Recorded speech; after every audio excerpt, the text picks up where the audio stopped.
So what's going on, guys? I'm here at the house, obviously, as you can tell by building. Basically, what I want to do real quick is make kind of what I would call a part 2 to the last video I uploaded, which was practice gone wrong. We've had time to kind of tear down the car, and I just want to talk about what went wrong. This is not going to be a long video. This is not going to be like our vlog that we normally do. This is going to be a little different. I did not film us working in the shop just solely because I didn't know how long it was going to take, and I wasn't really sure what I was going to film other than just finding the problem, and it actually ended up being like 2 really small things. Okay, so you guys know that one of the issues was the transmission couldn't get in gear, and yeah, that kind of is what ended our day. When we couldn't get the car into gear, that was pretty much it. I could only get like reverse and second, but we figured out why. So in this hand I have one of my shifters here. This is the Speedway brand shifter. I kind of like the look of them, so I put them in my car. I took the old ones out, and that turned out to be a mistake because that's the other one. If you guys can see that, that thing is bent all to crap.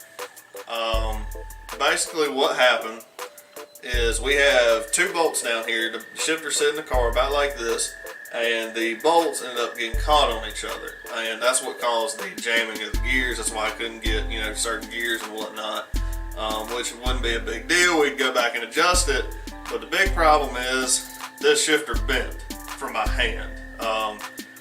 Yeah, I don't really know any other word other than crappy to describe these shifters. Basically, this shifter's fine. It does have a little bend in it, but that is the way it's made.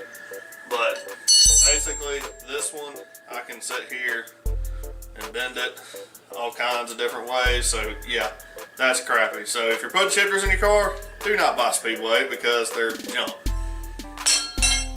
And as to the last problem that we had, which was the car was skipping real bad. At first we thought it was fuel, and it turned out it wasn't fuel.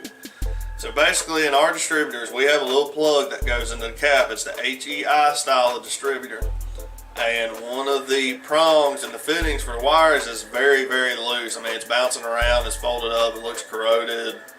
So that's what we think the problem is. We went through the whole electrical system and we didn't find a single thing wrong. We tested all the wires, everything was good.